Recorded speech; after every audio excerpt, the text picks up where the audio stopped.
Hello and welcome to another episode of CSA's Vital Times podcast. I'm Dr. Ludwig Lin, and it is incredibly exciting for me to be able to bring to you today the 2025 winner of the American Society of Anesthesiologists Nicholas Greene MD Award winner for Outstanding Humanitarian Contribution, California's own Dr. Anna Crawford. Dr. Crawford is a Stanford School of Medicine clinical professor of anesthesiology and critical care medicine, the director of global engagement strategy, and the founder of the Division of Global Health Equity within the Department of Anesthesiology, Perioperative, and Pain Management Medicine at Stanford. Dr. Crawford, just for the sake of simplicity, I'll just call you Anna during this conversation. But Anna, thank you so much for being here and congratulations on this award. Thank you so much, Dr. Lin. I appreciate it. Just to get some logistics done, do you have any conflicts of interest to declare? I do not. Okay, great. So let's get started on this conversation.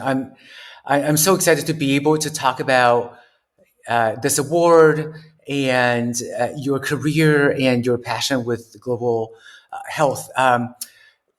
But before we start with you, I'm just going to tell people the criteria for winning this award. So I went to the ASA website and looked at the criteria for this. So to win this award, it should go to a ASA member with a long-term commitment to humanitarian aid and disaster relief within the U.S.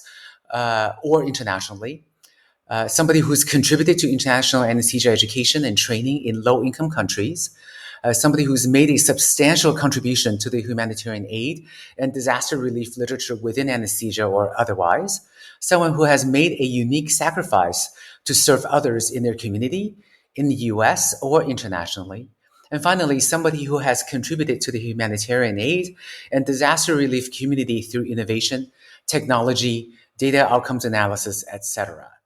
So, Anna, what are your feelings about receiving this ASA award?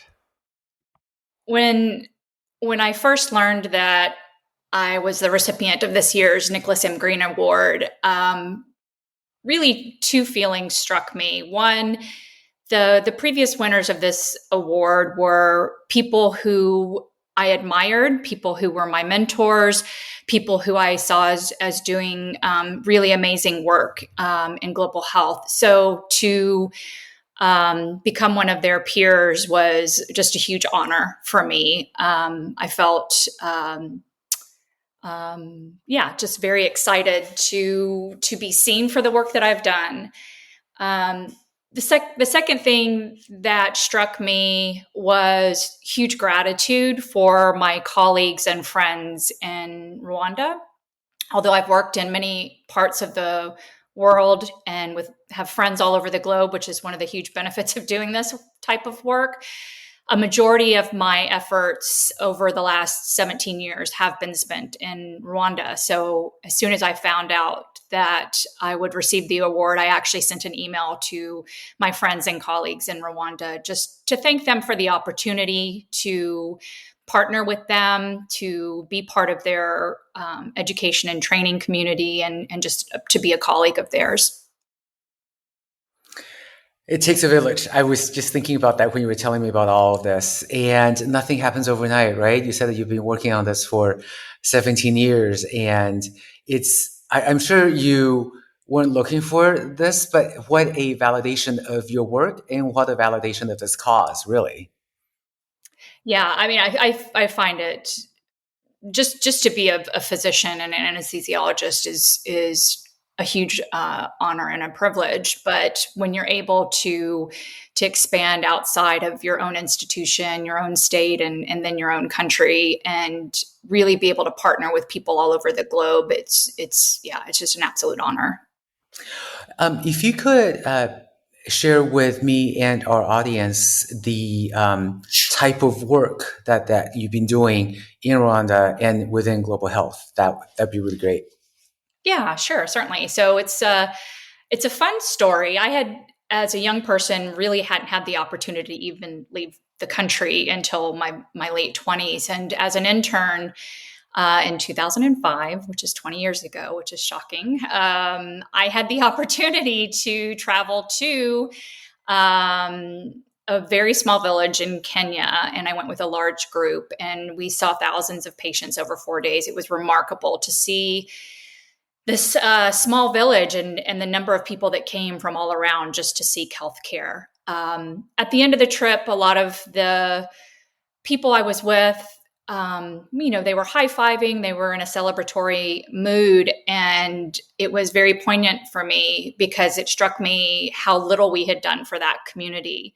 And so that was the initial spark. I recognized that they didn't have sustainable healthcare. They didn't have kids in school or shoes on their feet or clean water. And so it was at that moment that I really decided that I wanted to do this kind of work, but I knew that I had a lot of ignorance still. And so I really wanted to do it the right way and make meaningful impact.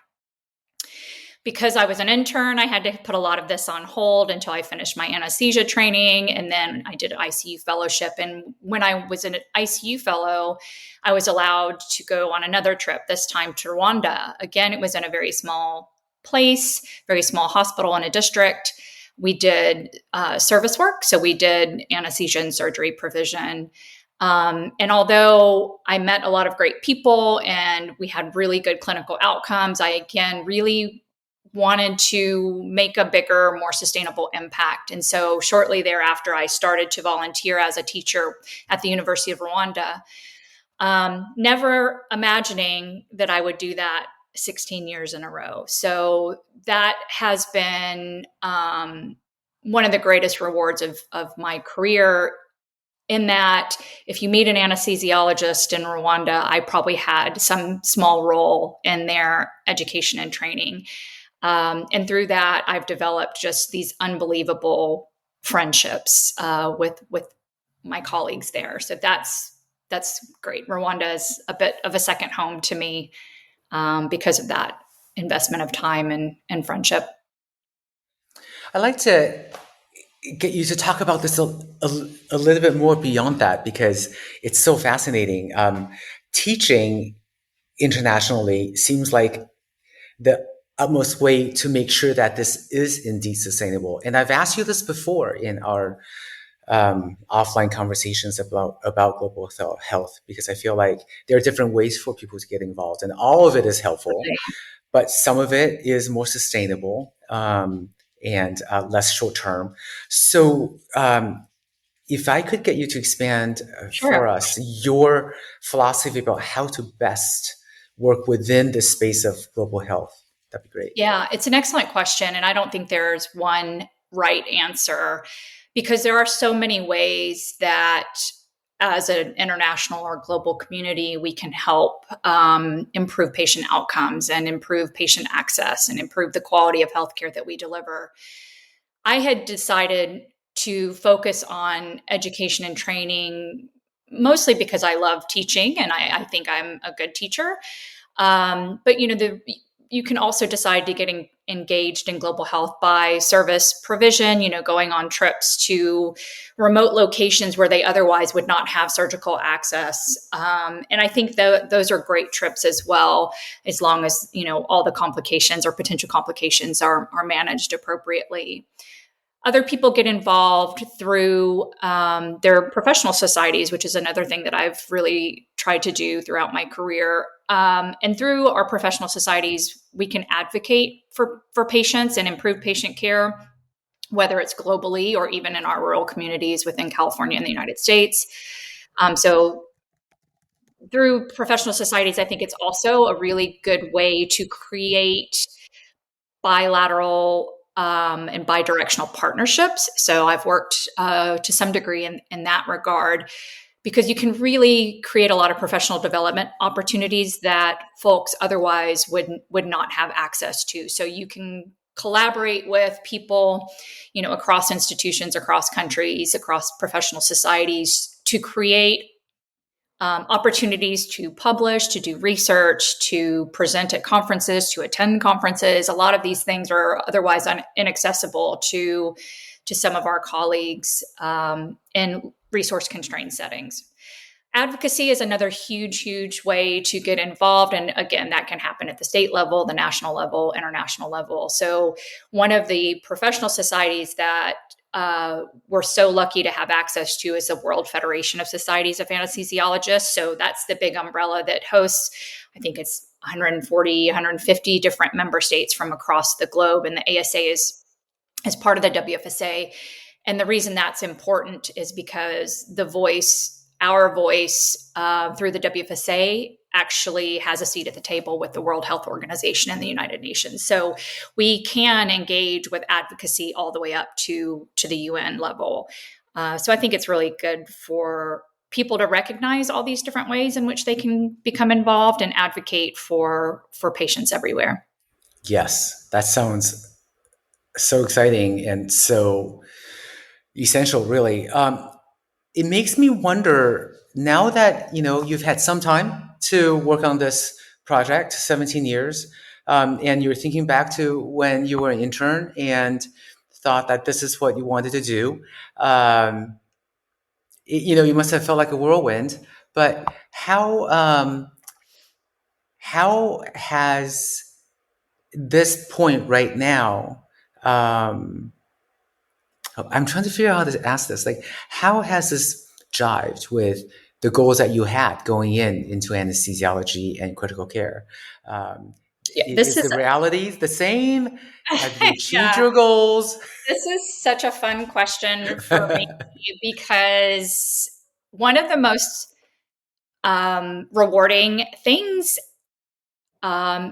partly because it was a big challenge when I was young and I didn't understand the landscape of global health or public health or international relations. I didn't understand, what was possible. I had told some of my, attendings and colleagues in residency that my plan was to do critical care and global health. And often that statement or declaration came to ridicule. People were like, those two things don't go together. Like, how can you have critical care in these, at the time they would call them third world or developing countries, when really these places still have critically ill patients, and still need to have improvements in the care that those patients receive. So I think that I've always been driven by people telling me no or telling me things don't exist. And so it really was a motivating factor for me to see that these things certainly go together, and it's definitely possible to do these things. So you can combine global health and critical care. Now, in this day and age, 20 years later, it seems so obvious, of course, but at the time, that certainly wasn't the feeling or the the vision that other people had.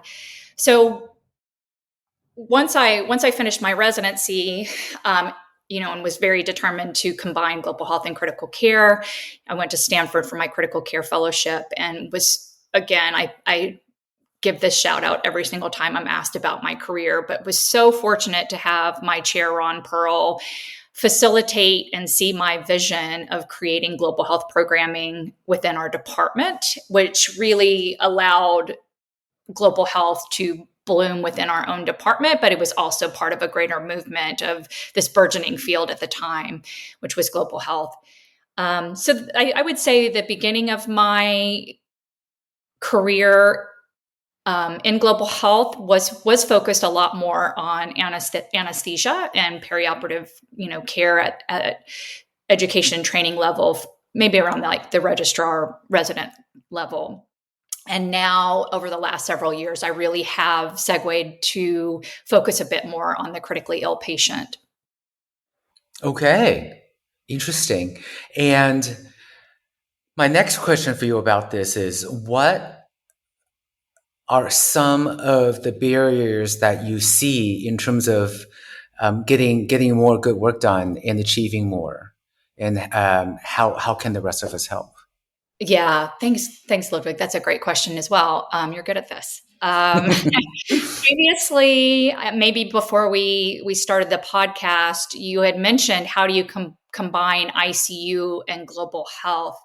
And I think that is actually not just exclusive to you saying that, but I think that is actually a barrier when we conflate critical illness and critical care with ICU or very advanced high technology, highly intensive resource care, because critically ill patients are everywhere. Critically ill patients are on the wards actually more than they are in ICU. Some places don't have intensive care units, but that doesn't mean that we can't offer really essential, basic, time critical care. And sometimes that's just, increased vigilance with monitoring. Sometimes it's oxygen. Sometimes it's IV fluids. Sometimes it's antibiotics. A lot of times it's all of those things. And you don't need an intensive care unit to identify critically ill patients and begin those very first steps of intervention that could potentially reverse the course of critical illness and save that patient's life.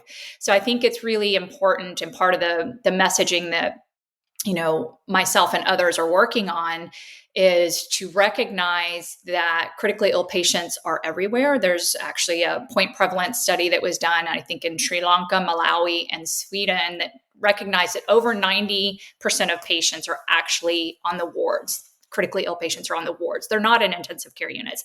And so if you think about the places where that study was done, some are very resource constrained, but others are very highly resourced. I mean, Sweden has an amazing healthcare system. So even in the very highly resourced settings, we need to do a better job of recognizing when patients are critically ill and deteriorating. So I think that's really fascinating. And then just to recognize that when you provide this very essential care, whether it's IV fluids or glucose or these things that we take for granted are being given to every single patient, even in resource constrained settings, I think we could make a much better impact on these for these patients everywhere. So there's a group I've been working with. There's a couple groups I've been working with that really, I think, combine these concepts really well and are making great impacts on improving time critical care for patients everywhere. One is a group called Essential Emergency and Critical Care, or EECC. I don't think this is a conflict of interest, but I do sit on their board. And they really are doing fantastic research around what are the bottlenecks that prevent patients from receiving this, very cost-effective, very essential care. And how do we do a better job at improving health systems to recognize critically ill patients, regardless of where they are in the hospital? This affects not just adults, it affects pediatric patients, obstetric patients, elderly patients. So we really can do a better job, whether it's in a rural hospital in the United States or in, Tanzania, for example. The other things we've been doing around critical care is a lot of educational initiatives. So one is the UN Global Surgery Learning Hub, which has really done a great job of democratizing access to surgery and anesthesia or perioperative education. So that's another great resource that I've been able to work with. And then the World Federation of Societies of Anesthesiologists, whom I've already mentioned, we also have an intensive and critical care medicine committee through that organization. And we've also been working to ensure that patients, especially those that are admitted to an intensive care unit, if that intensive care unit is in a resource constrained setting, oftentimes they get admitted to the ICU, but they don't have all the resources needed or all the training needed. They don't have critical care medicine trained providers. The mortality rates in these ICUs are very, very high. So there's a lot of education around, the really exciting parts of resuscitation, airway management, resuscitation, transfusion, et cetera. But all of those algorithms and all of those courses around critical care end in escalate to a higher level of care. And there's very few courses that actually cover what do you do when the patient's in the intensive care unit? Not the fun, exciting things, but like, how do you manage nutrition? How do you prevent bed sores? How do you prevent, antibiotic resistance, et cetera? So we've been working to create, to fill some of the gaps, basically, in that education and training. So yeah, that's been a really fun project as well that we're in the middle of. Well, you just remind me of what you and I probably both talk about in the ICU every day. It's good critical care medicine is really just good bread and butter like internal medicine. You need to take care of all of the details, right? Yes, And yes. and that's what you're talking about. So it just sounds to me like this has been such a I mean, to me, daunting task in terms of working within global health, trying to define for yourself how you contribute, but also convincing others of the validity of it, and then filling gaps in knowledge, but also making educational changes, making systemic changes. So it's just a lot. This conversation is all about getting you to do some, like a review of your career for us. So I'm going to ask you the next big question is, what are some of your proudest moments in doing this and all those different things that you've thought about tackling within global health? Yeah, thank you again. You set that up so well because you were just saying like this sounds like a lot. It sounds daunting. And again, I am one of my best friends that works with me in global health at Stanford. Like we always say, like we can be really tenacious. So if we are told that something doesn't exist or something isn't there, that's actually when we kind of shine. So I think the proudest moments have really been, my ability or privilege to be part of the greater global health movement, and especially global health and perioperative care. I like the expression perioperative care because it's not just anesthesia, it's critical care, it's pain management, it's obstetrics, et cetera. So I really like that expression perioperative care. So global health and perioperative care, to be part of that greater movement has really, really been fun. I am proud of it because, facilitated by Dr. Pearls, allowing me to execute my vision. I founded the Global Health Equity Division within the Department of Anesthesia. And then, we started a fellowship training program within that division. And, the program I'm probably most proud of within my own division is we host people. So we bring our colleagues from resource constrained settings. They rotate with us at Stanford. They give grand rounds, opportunity to collaborate and present. And then we send them to the American Society of Anesthesiologists annual meeting. So that's a really great program. That bidirectionality not only creates professional development opportunities for our colleagues, but also really teaches the trainees and faculty at Stanford that they have a lot to learn from these really masterful innovators. Like if you don't have resources, you have to figure it out. And a lot of our colleagues are great innovators. Their practice is much greener than ours. And so it teaches people at Stanford, at least those two concepts. And then I think it just contributes overall when we work together globally, that it makes us all better at taking care of our increasingly diverse patient populations as well. So you start to kind of get a feeling of what's it like to have language barrier, what's it like to be from a different culture, et cetera. So I think all of those things are strengthened by these bidirectional partnerships. I think forging paths that weren't there before might be my proudest thing.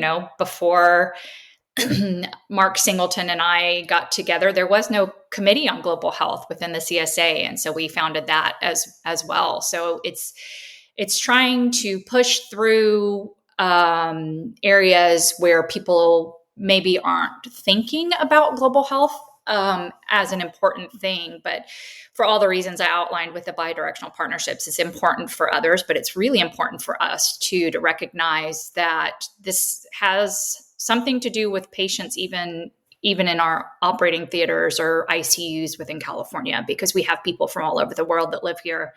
So I think global health is important. I love that. And you're right. I think there's a lot of commonality in the principles that you're advocating for and that you want to educate people on. Early recognition of critical illness instability, that applies everywhere. And if you think about it, we need to do that, within California for things like maternal health. Mhm. It's universal. We've talked a lot about what you feel like global health needs to do next. What are some of your personal goals within global health? What is still to be accomplished by Dr. Crawford? Oh, this is an interesting question. um, yeah, I think the critical care piece is really what has captured my passion lately. I really feel like we have a big challenge in front of us. We have an aging population. We're seeing more epidemics and pandemics. We're seeing more armed conflicts. We're seeing climate change and natural disasters. So critical illness, and which includes trauma and things like that, really is inevitably going to continue to increase. But our resources available in this country and others, like pandemic was a great example of, even LA ran out of oxygen, right? So we really need to be better prepared from the health systems, equipment, governance, all of those things. But also, we don't have enough providers. So really training people either formally or just conceptually around critical care topics is really where my passion has been the last couple years. The pandemic, I know everyone's tired of hearing about it, but there were a lot of good things that came out of it. And one of them was our ability to be flexible and pivot. So, without travel, we started to host open access courses online, and we also started to do these webinars and teachings. So we had an oxygen series that we ran for it was about 18 months overall, that helped people identify hypoxemia, but also know which oxygen delivery device to use, how much flow, how to manage airways, very essential stuff. We didn't get into a lot of the, intubation, mechanical ventilation, although we did that to some degree. But basically, how do you manage these patients during the pandemic? And that series had remarkable impact in that I think we reached over 150 different countries, and we had thousands and thousands and thousands of learners, which was just amazing. And then we also had other hub directors. So it was run by people in Africa. The course was run by people in Latin America. And so we kind of cascaded those learnings, which was amazing. So I think overall it was over 9,000 learners from all those different countries. And then we got another small seed grant through our Center for Innovation and Global Health at Stanford. And we have two more webinars to run of a 12-month series. It's called Foundations in Critical Care. And so we actually did surveys from a huge network of providers, both nurses and physicians, about what critical care topics are most important. We ended up doing 4 webinars just on shock. So we broke shock down, to distributive, cardiogenic, et cetera. We've had maternal hemorrhage coming up this Wednesday. We've had sepsis, ARDS, et cetera, mechanical ventilation for ARDS, asthma, COPD. It's been remarkable. It's been absolutely fantastic because we have panelists from all over the world as well. So we recruit our friends from different countries. And so we usually have a big group of panelists, which is just super, super fun to me. But that allows us to, we have panelists from high income countries as well, including Stanford. But the reason that's so great is because when we have these guidelines or management recommendations for certain conditions, a lot of that is based in high income countries. But when we include our friends that don't have the same resources that we do, and we have a panel of them, that really allows for kind of this crowdsourced solutions, which gives the learners, the participants, real life solutions to things that they face every day. So that's been great. And then it also, again, I love creating professional development opportunities. So a lot of our international panelists may not otherwise be able to be on a global webinar. And then it creates a community of learning as well, which has been really, really fun to watch. So that's been a really wonderful way to spend time over the last couple of years. Sounds great. What are some of the things that uh, you and Global Health could use to further your work on both like a personal level from people interested and also from institutions and societies? Yeah, well, not to sound cheeky, but it would be great to have USAID back. Um, I think there's been a cultural shift over the last year that has been a really big challenge. Not recognizing that what affects our friends and colleagues in other countries certainly affects us. And to not learn that lesson on the heels of the pandemic is just really disappointing. So, clearly funding has been a huge issue. It has affected all of us. I have tons of friends who have lost jobs because they worked with USAID or other philanthropic organizations as well. Even at Stanford, we've had, there's a trickle down when you take away NIH funding, when you take away governmental funding, it trickles down across the School of Medicine, across the hospital and each department. So that's been definitely a challenge. So just reminding people that it is important that, we're stronger together. So kind of the overall culture around global health, I just don't want people to forget how many lessons we've learned and how important it is for all of us to work together. I think on a, more departmental, divisional level, I think we still are running most of our programs, just we have to abbreviate a little bit some of them. I